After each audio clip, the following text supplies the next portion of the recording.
Phantom Blade Zero. Did I watch? There's no way I didn't watch this. I don't remember watching this, so I'm gonna rewatch it. Maybe I'm an idiot that doesn't remember things, but yeah. I'm gonna rewatch it real quick and see what this is. Okay, so not this one? No, it's okay. Let's take a look at it. Okay, so this is on PS5, and just so you guys are aware, very, like, I mean, I show you that, everybody knows exactly what that is. Healing, health, stamina. Okay, so, and then you have posture bar as well. I guess kind of like Sekiro. Yeah, this seems decent. Okay. I guess blue is some form of parry. I guess triangles and execute.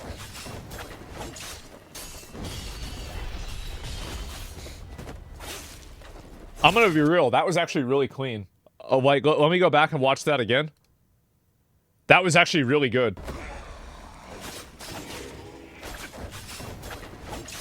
Just a sec. Wow.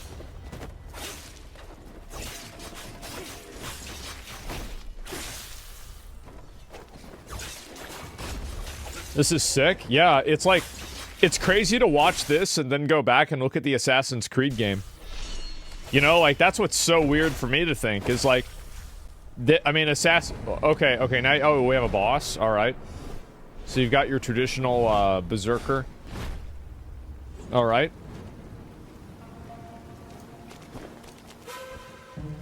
Okay.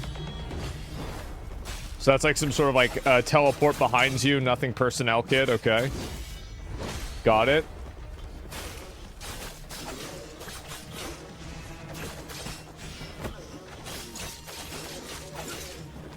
Seems fine to me. I mean, we're obviously talking about a, oh, that was... Yeah. Wow. I don't remember watching this. I actually don't. Like, this... I'm gonna be real, guys. Like, this looks really good. Yeah, this looks awesome. You didn't? Yeah, I don't remember watching this at all. Is this another boss fight? I really respect the fact that, like, they're just showing full boss fights. They're not showing, like, you know, some 3-second slice. Like, this is awesome. Commander Cleave? Yeah, what a name. Is this Phantom Blade? Yeah, it is. Is this one coming out on PC or no? I mean, I've got a PS5. I'd prefer to just play on PC. Yeah, it is? Okay, cool. Better than Black Myth Wukong? I do think that Black Myth Wukong has definitely, it's like set a new standard for a lot of games, like action combat games. I think so. Especially for like games that have like a lot of like Asian and like Eastern like themes. I think Black Myth Wukong absolutely was like that. It's like, I think it's like, I didn't play a lot of other games like Ghost of Tsushima and like Rise of the Ronin, but like I played like Wulong and like a few of the other ones. I feel like the quality difference, like Ghost of Tsushima is a story game primarily, right? It's a combat game, sure, but it's primarily a story game, and I think there's a lot more to it than that. I do think that Wukong will be viewed kind of as if like that's like the Dark Souls 3 or like Elden Ring level quality that these other games are going to try to aspire to. I love combat, to be honest. Really? Yeah, I heard it was kind of like okay. Not like super interesting or crazy.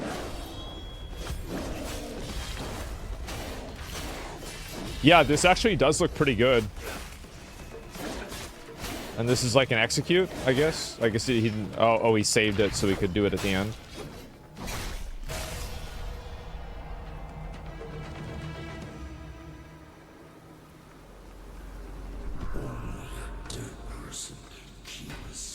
Jesus Christ. So they're just showing boss fight after boss fight? Oh my god. Okay.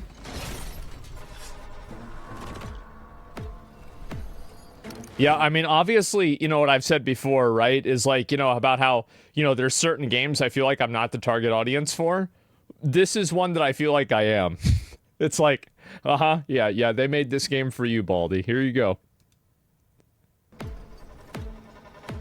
It's demo footage?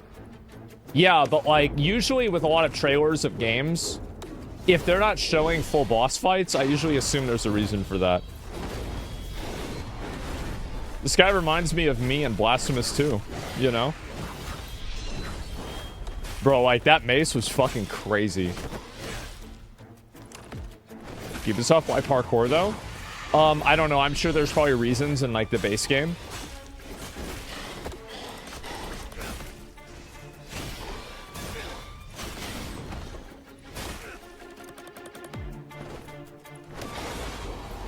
And it looks like he's using different weapons, too. Like, this one seems like a greatsword, kind of, because it's, like, larger, and it's not like the red one that he was using before. The combat's pretty stick. Boss gets staggered every hit. Yeah, but, like, see, people say boss gets staggered every hit, but, like, you don't remember, Abyss Watchers get staggered every hit. Artorias gets staggered every heavy. What's his name?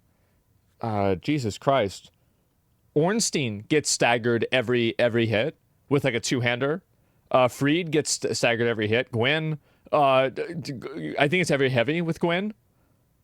Melania only gets staggered with like charged heavies most of the time, right?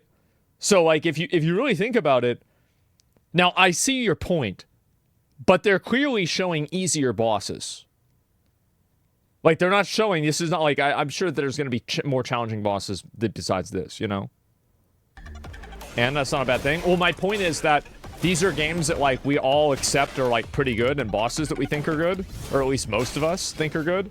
So, like, just because a game, like, has some easy bosses doesn't necessarily mean that it's going to be, like, bad or something. So, yeah, I mean, this is, In this Phantom Blade Zero video, I'm going to be talking about my hands-on impressions with the title.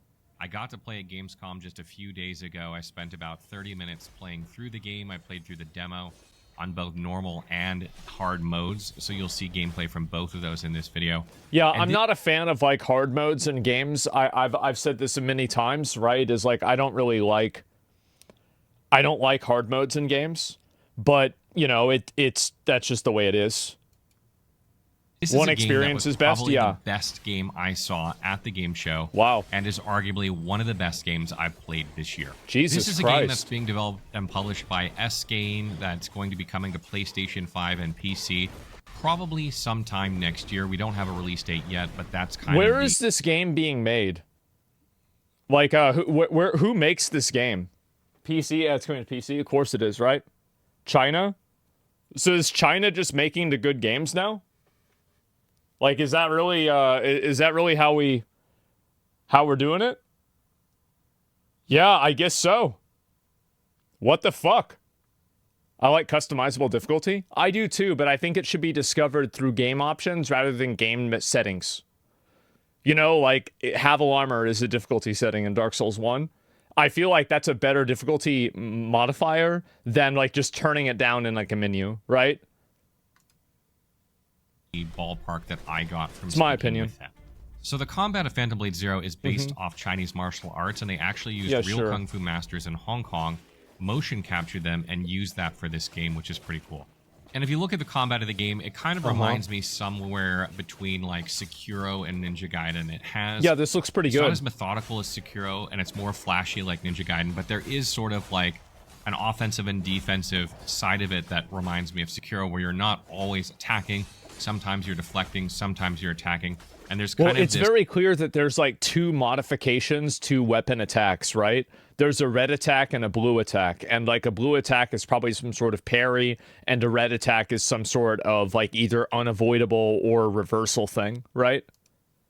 It's like tug of war going on in so combat. Yeah, that's what it seems like. Combat kind of revolves around breaking the guard of enemies, or the stance, or posture, whatever you want to call it. I don't know if it has an exact name in Phantom Blade Zero yet. But you're attacking them, you're trying to break through them so you can do like a critical strike on them. I do think that if you really look at, like, if you look at this frame by frame, and I know people probably like, this might sound like weird, but breaking the guard of enemies, or the stance, or posture, whatever you... If you look right here,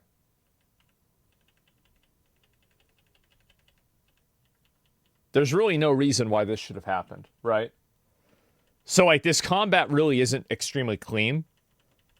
Like, you guys might not know this, but, like, I have, like, extremely good eyesight. And so, like, I can see this in, like, fucking, like, at one frame, I will fucking notice it. And it was an arrow? Was it an arrow? No, it wasn't.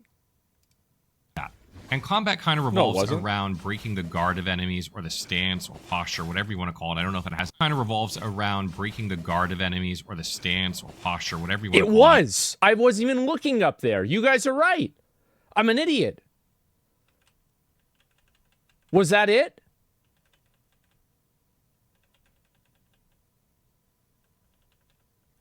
I was looking at the sword. Perfect eyesight? Yeah. I have perfect eyesight when I'm looking. I didn't even look there. Or whatever you want to call it. I don't know if it has an exact name. I know. But you're attacking them. You're trying to break through them so you can do like a critical strike on them. And instantly at the same humbled. time, I know. You're deflecting and countering like their attacks. And when they do the blue flashing attacks, you have to parry at the right moment. Right, yeah. This will slow down time, do kind of a sick animation, and then you can begin your offensive on the enemy, and sort of swaps you over from defending into attacking instantly. And the same thing happens when a red flashing attack happens. And I do think this is like one of the components where it's like you have games where, especially with a lot of these fast attacks, sometimes the attacks can start to feel kind of weightless, and they don't feel good to actually land. And I feel like a lot of that has to do with sound as well. But yeah, it looks good with color indicators, yeah. In this case, you have to dodge at the right time instead of parry. And if you do this, you'll kind of end the offensive assault of the enemy. I feel like that's kind of like a new default for video games, where it's like parry is blue and you can't dodge is red. I feel like there's like so many fucking games that use that exact same paradigm.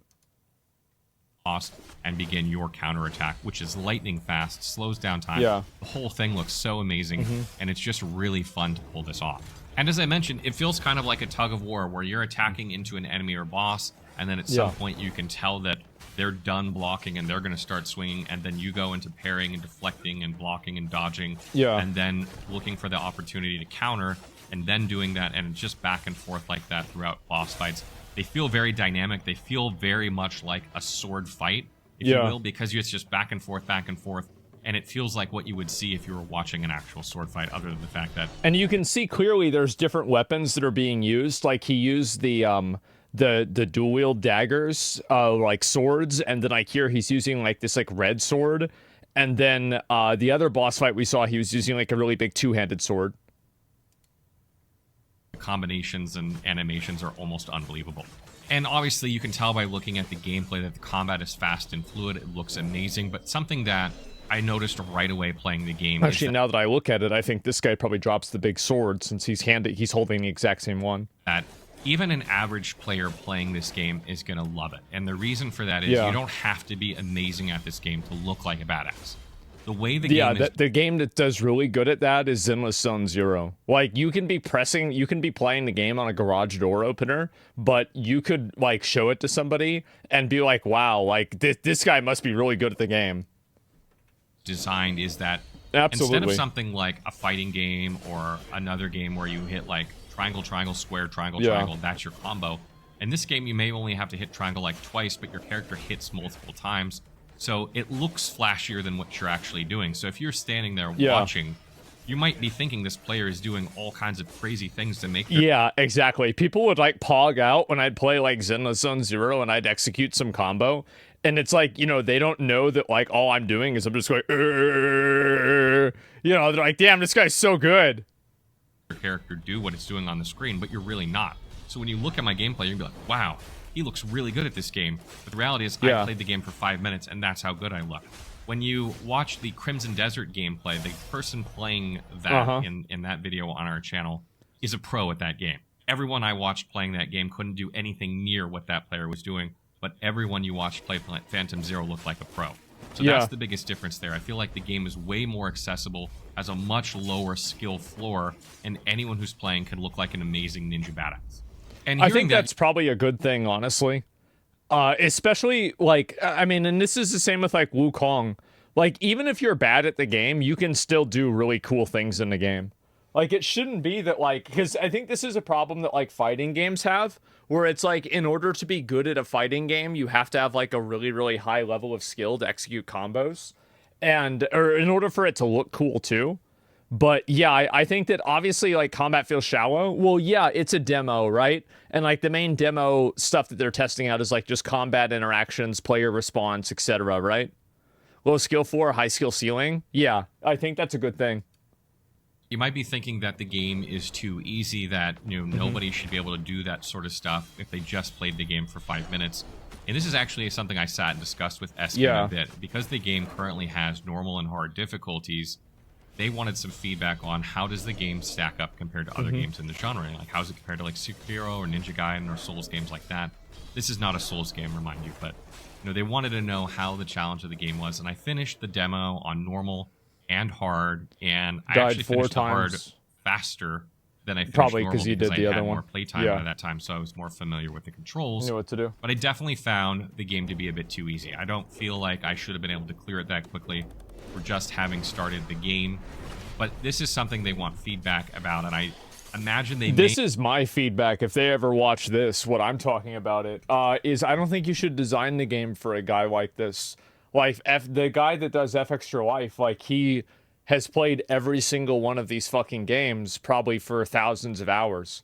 Like, the barometer of this game is easy for a person like that is, like, literally the top 1% of the top 1%. Should not base the game and design the game around that. You should look at what the average player is doing and how to create a fulfilling experience, not how to make the game feel really hard. Because there's always going to be things like, for example, soul level 1 runs, rune level 1 runs. Like, players will always find ways to make the game harder. And you can even add in modes or, like, things that you can do that with, like the bell in Sekiro and stuff like that, or like the Calamity Ring in Dark Souls. So you always have options to do that, right? It should be based on fun. Yeah. Wukong is a great example of this. Like, all of the bosses in Wukong are, at least so far that I've played against, are not really hard. Like, they're not extremely hard. And the reason why the bosses aren't that hard is actually not because of their mechanics. It's because of your tools. You have a lot of tools to solve problems in Wukong that a lot of other games that are similar to that don't give you. For example, you can freeze a boss. You can summon in a bunch of ads. You can turn into another guy who has a separate health bar. So they're challenging, but the game also gives you tools to solve these problems if you choose to. So transforming gives you a second health bar? Yeah, exactly, right? And you can respec for free. There's all of these, like, and then there's also consumables that make you stronger as well if you need that much extra help, right? So why is it that you need to modify the game and like add in difficulty modes and then base it around those, like, super serious players, when the truth is that, number one, those people are going to play the game no matter what. Like, let's be honest, right? And number two, they'll find their own ways to make it more challenging. Whether it's in New Game Plus, whether it's with different, like, difficulty settings, there's no reason to design a game around people that have beaten Elden Ring 7 times. It's not a good idea, and it's a very bad barometer.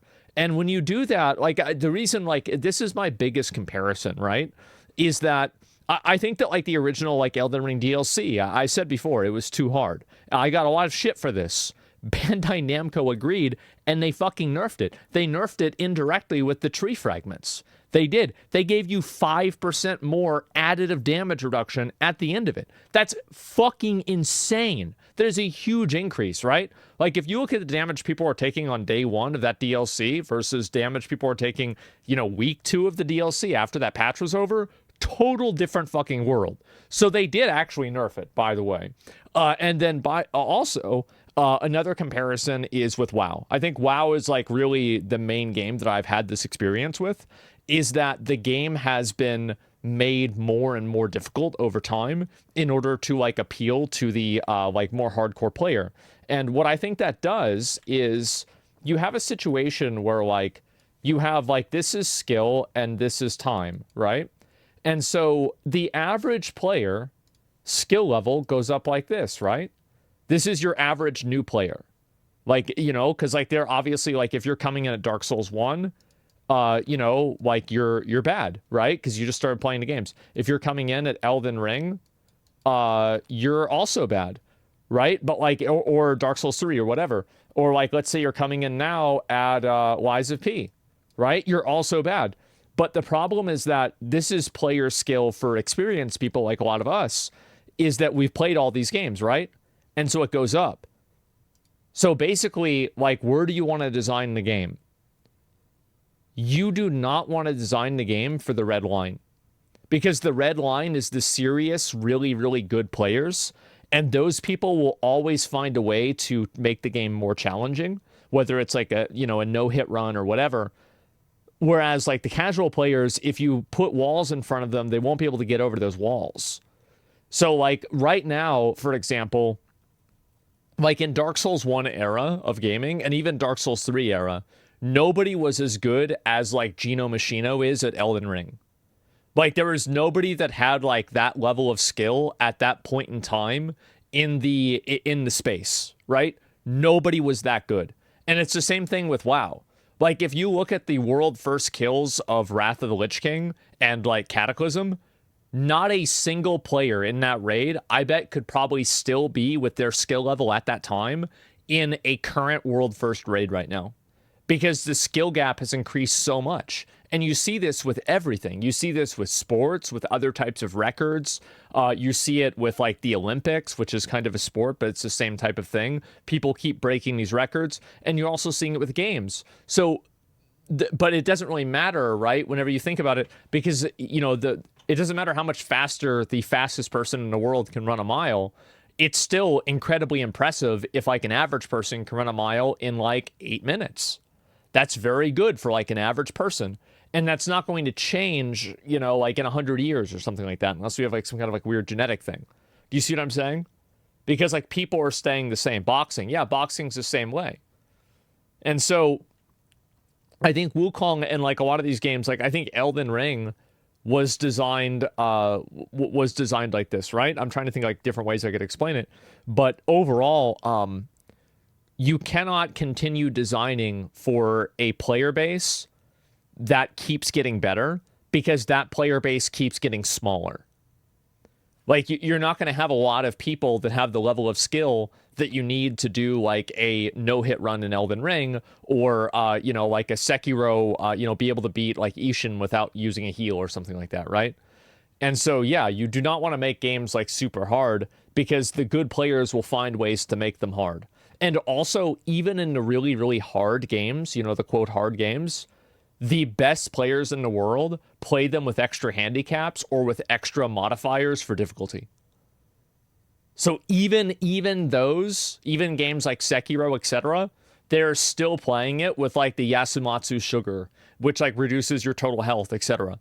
Still, that's going to happen. So you do not design the game to be hard. Design it to be fun, satisfying, fulfilling, and to make the player feel good about accomplishing goals.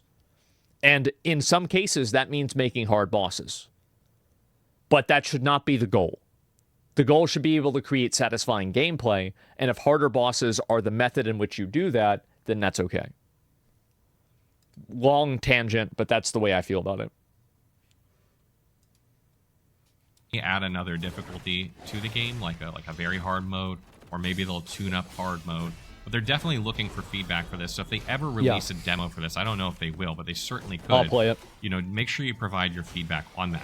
But one more thing I'll say about the difficulty of it is I don't mind the difficulty as it is right now. I felt amazing playing. Yeah, exactly. It looked amazing to watch, and it was so much fun. fun. And I think another way that you can make the game, there it is, bro. He even knows. Fun is more important than difficulty. Exactly.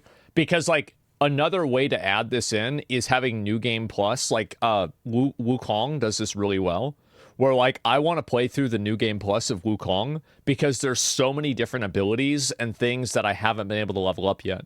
And I want to think to myself, like, what would it be like if I had my transformations fully maxed out? What would that look like? And I would want to try it out, you know? And, like, so you have, like, a New Game Plus that makes the game harder, maybe adds in more enemies. You know, like, Dark Souls 2, really, I think is, like, that's, like, the best version of, like, a New Game Plus. And fun to me is more important than difficulty. I would much rather have fun time with a game than be challenged by a game. So if they don't improve the difficulty, that's not going to be the end of the world for me. But I definitely, as it stands now, I think it's a little bit on the easy side. However, it wasn't all completely easy, and one of the bosses that I fought actually had an instant kill mechanic. When you started the fight, you ran in. He does this animation where he like throws this thing up in the air. It's like a bell, I think. And then it comes down on your head. Well, if it lands on your head, you die instantly, which is just kind of awesome, in my opinion. And there's ways you... That's definitely, All right. Okay. Yeah, as I said, there's no shot this guy is not them saying we loved playing Blasphemous 2. I mean, am I crazy? The more I see the combat, like, this is just... It's like 1 for 1. It goes hard, yeah. You can either dodge it and attack, or you can hide behind a pillar so that he can't hit you with it. And they definitely showcase different ways to avoid that attack. But I speculate that a lot of other bosses in the game it's not a one-shot. One-shot mechanics that if I know what you're thinking of. It's not. That's the end of that fight for you. So this game may be a bit harder moving forward when you're fighting harder bosses that might have those mechanics. And in terms of level design, although you won't see a ton of gameplay footage of me exploring in this game because there just wasn't a lot to the demo, something that I found really interesting was like one of the first areas I explored, I actually ran in to fight a few guys in this area, and I didn't realize that there were archers up on the sides that were just plugging away at me while I was fighting, and it made it very difficult, and I ended up dying. Well, the second time around when I came through, I snuck up on one archer before you can execute? He could do anything. Yeah, you can. And assassinated him, and then took my bow out and shot the guy across the way in the face, and he died. So then I jumped down and fought the guys because there were no archers plugging at me. So in that sense, it reminded me a lot of Sekiro, where like you can use stealth to your advantage on the gameplay to thin out enemies before engaging enemies, and I expect that to be a huge part of like the parts where you're not doing boss fights. I think that's also a really good thing. That's like what I was saying before about how like a game can make itself easier by allowing a player to take certain different approaches. And I think this is a great example of that, where it's like, yeah, obviously it makes the game easier if you go and you kill the archers ahead of time. But like the player earns that accomplishment by making the game easier by being clever and having good gameplay. Thing that you can't really see in the demo is that there is going to be loot while you explore. They specifically mentioned that they removed it for the demo. There isn't going to be a ton of equipment and gear for your character to get. They mentioned that the game leans more towards an action game, so there's going to be less on the side of that. But there will be different weapon types to acquire, and I imagine there will probably be more than one weapon of each type. I don't know what all the names of the weapon classes are. You can see kind of an Adachi-looking weapon in my gameplay, dual blades, etc. But there is going to be more than that, obviously, in the full version of the game. And you generally have 2 weapons equipped, and what I really love about combat in Phantom Blade Zero is that you're actually rewarded when you swap weapons mid-combat. Not only does it look flashy, but I think it also replenishes some stamina, or at least prevents some stamina from deteriorating for you for a little bit of time, which allows you to continue your onslaught. So you're kind of like encouraged to swap weapons mid-combat, and managing your stamina is a big part of playing Phantom Blade Zero, because a lot of times, if you're deflecting or blocking or attacking, you're running out of stamina, and if you run out, then you can't do anything else, and obviously you're going to have to back away. You can't just keep attacking. So I really love that they've kind of not only mechanically tied that in, but from a flashy standpoint, it looks really good. And Phantom Blade Zero by no means... I feel like New World tried to do that, and it just wasn't good. But yeah, it should have been good. ...is the first game to incorporate this. However, I feel like it's done in a really well way here, and I feel like as a player who doesn't normally weapon swap in like Neo or something like that, because I find that it's too challenging for me and the reward is often not worth the risk. In this case, I almost feel like it's always worth it, and I was trying to weapon swap as often as I could, and that felt amazing. That's good. So that kind of wraps up my impressions for Phantom Blade Zero. This is by far the best game I played at Gamescom 2024.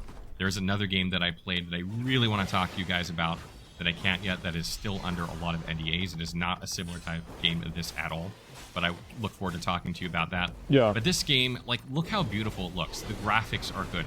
It's smooth. It runs on Unreal 5, and it is so smooth. There is no frame drops or anything. This is playing on the PlayStation. I guess he must be running with an AMD. 5. This is all PlayStation 5 footage. This is not PC. No, I guess it's PS5. It's different. Yeah, never mind. 5. I hope that means that the final version of this game won't have any performance issues. I know that is a big issue in the industry this day and age, and even Black Myth had some performance issues. The truth is, like, some performance issues are understandable. It's okay. It just depends on PS5 uses AMD.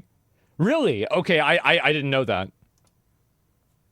This is a game that's going to be at Tokyo Game Show in a little over a month, and we will play it again there, hopefully. Hopefully the demo is a bit different, so I can showcase some different gameplay from the game. But this is one I'm absolutely going to be keeping an eye on. If you are a PlayStation or PC player and you like action-type games with like, really heavily combat-focused, you should definitely keep an eye out on this game. Yeah, this game looks really good. Blade Zero, was this one that you had on your radar from a while ago? Is it just getting on your radar?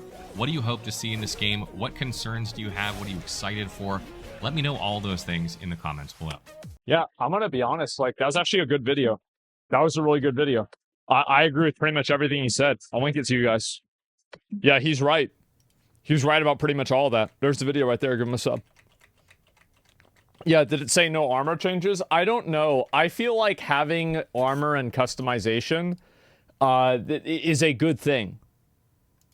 Yeah, like having that is a good thing. And I know some people are like, oh no, I don't want to have this. Like, I want everything to be the same. No, I think that it's much better to have it to where everybody is like able to make different decisions and do different things.